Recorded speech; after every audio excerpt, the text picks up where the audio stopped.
Días ya de la elección en los Estados Unidos, un proceso que tiene los ojos del mundo puestos en él y un proceso que fuera de Estados Unidos no se acaba de comprender por el sistema electoral de aquel país. Gabriela Cuevas, analista internacional, te saludo con muchísimo gusto, con la certeza de que nos vas a informar cómo se cuentan y cuánto valen o cómo valen los votos en los Estados Unidos, porque estamos hablando de que pues no es el voto popular. Quien gana en un estado de los Estados Unidos, casi en todos, se lleva el total de los votos. Explícanos cómo funciona esto. Es complicado. Muchas gracias por la invitación, Juan. Buenas tardes a tu auditorio. Y en efecto, la democracia que se llama más grande del mundo, o por lo menos la que pretende dar el ejemplo, no se rige por el voto popular y directo. Es decir, sí hay una votación por parte de los electores en un país donde hay alrededor de 300 millones de habitantes.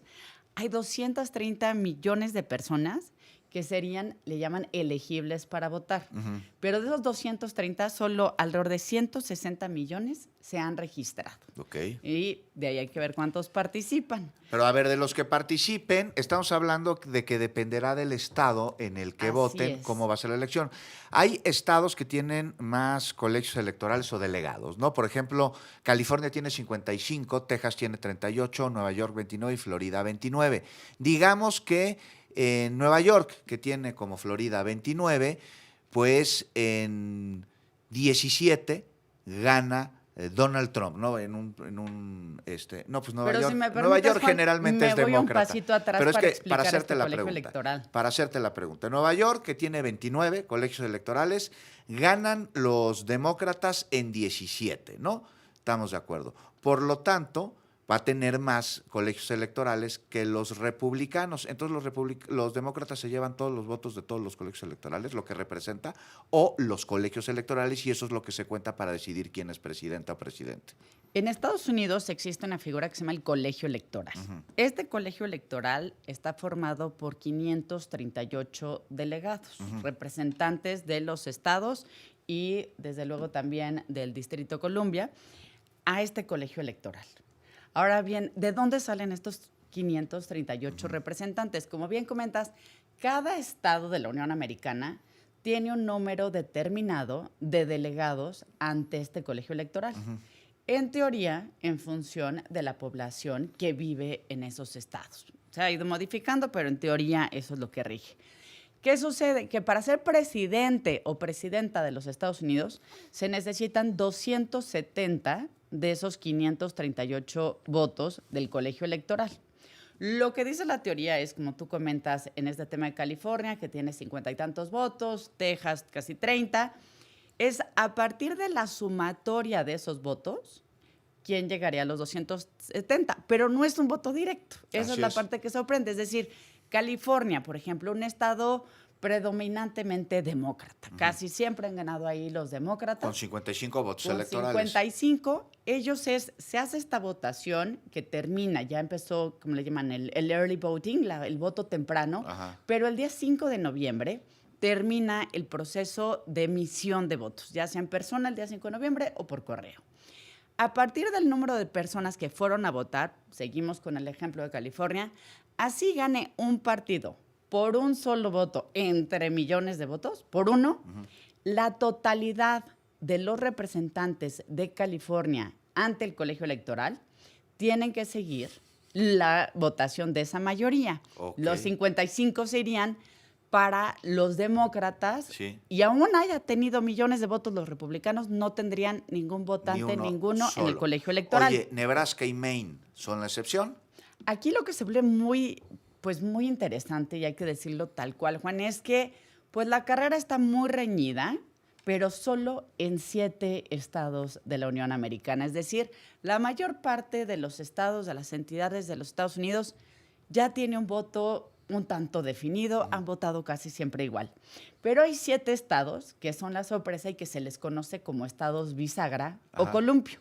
Aquí está, por ejemplo, Pensilvania, que tiene 20 votos ante este colegio electoral que mencionábamos, Michigan con 15, Georgia con 16, Arizona, que es una sorpresa, con 11. Arizona había sido históricamente republicano, pero la diversidad que está teniendo ya lo pone en esta columna. A ver, perdón, aquí una pausa. Entonces, los estados bisagra son aquellos que unas veces votan por el candidato de un partido y otras por el de otro partido, y que tiene que ver, pues, con además cuestiones que no son globales, sino muy regionales, porque lo que les Así importa, por ejemplo, en un estado pueden ser los cereales y en otro puede ser la migración.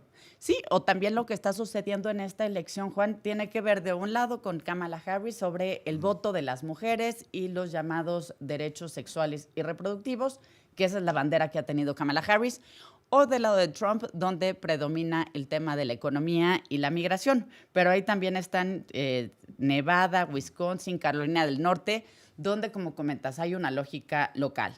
Además, hay que decirlo antes de que nos gane el corte. Nos cae el corte, Gabriela Cuevas, aguántamelo y regreso contigo. Perfecto. No se vaya, estamos en Fórmula Noticias, muchísimo que darle a conocer. Son las 7 de la tarde, gracias por continuar con nosotros en Fórmula Noticias. Gabriela Cuevas nos está explicando cómo se vota en los Estados Unidos y cómo se cuentan los votos. Y pasamos a los estados bisagra, estos estados que no siempre votan por el candidato de un partido o de otro y que definen la elección en los Estados Unidos, Gaby. Que será seguramente lo que va a suceder en estos días, Juan, lo sabremos ya. Y aquí algunas fechas importantes para que la gente que nos escucha las tenga en el radar. La votación en Estados Unidos ya empezó. Ya empezaron a enviar sus votos por correo. Empezó también, hay que decirlo, Juan, que lo habíamos dejado a un lado, esto de los endosos. En realidad es como estos respaldos que hacen las figuras públicas ante los candidatos. La noticia de hoy ha sido Michael Bloomberg, que se decanta por Kamala Harris, pero también se vuelve muy interesante la presencia, por ejemplo, de Elon Musk en la campaña de Donald Trump. Yo creo que quien más llamó la atención fue Taylor Swift apostando por Kamala Harris después del debate. Pero fuera de esa sorpresa de Taylor Swift, ya no hay muchas más sorpresas en el aire. Del 6 al 11 A ver, pero los estados bisagra, rápidamente, porque hay algo que no entiendo. O sea, pueden llevar a Trump o a Harris a la victoria y ¿cuáles son? ¿Cuáles son los estados bisagra en esta elección? Así es, Juan. Comentábamos que ya muchos de los estados han votado siempre igual. Los estados bisagra y el número de votos que tienen ante el colegio electoral, y de ahí su importancia, es Pensilvania en primer lugar, que tiene 20, Michigan con 15, Georgia con 16, Arizona con 11, Nevada con 6, Wisconsin con 10 y Carolina del Norte con 16.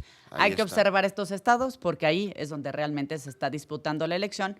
Por esto que comentábamos antes del corte, quien gana en esos estados, aunque sea por un voto, la totalidad de estos votos se decantará por uno de los candidatos a la presidencia. Y ganar no depende de lo mismo, ¿no? Como hablábamos hace rato, por ejemplo, en Arizona, pues un tema que puede influir es la migración, pero en Pensilvania, por ejemplo, la industria, o Georgia, me decías, el desempleo, pues ahí la inflación. En Wisconsin, por eso decía los cereales. Alguien está escribiendo, ¿cómo que los cereales? Sí. Los precios de cereales, los precios de los cereales es fundamental para el hasta estado la de disputa Wisconsin. que hay con México sobre la venta de maíz. Cada uno de estos estados tiene su particularidad y aquí entra un tema bien importante que poco se ha observado, Juan, y es que no solo se elige presidenta o presidente de los Estados Unidos, también hay 34 de los 100 escaños del Senado americano. Los 435 distritos van a elegir a sus congresistas. Hay 11 gubernaturas también en disputa. Alrededor del 80% de los legisladores estatales, jueces en algunos estados, y en este sentido los republicanos traen las de ganar tanto por el control en el Senado, donde solo necesitan ganar 2 estados más, y en el tema de la Cámara de Representantes, de los 27 distritos más disputados, solo necesitarían ganar 12. Ahí está. Pues Gaby Cuevas, muchísimas gracias. Nos escuchamos la próxima semana, ¿no? Aquí estaremos la próxima semana y seguramente tú con noticias también que compartir.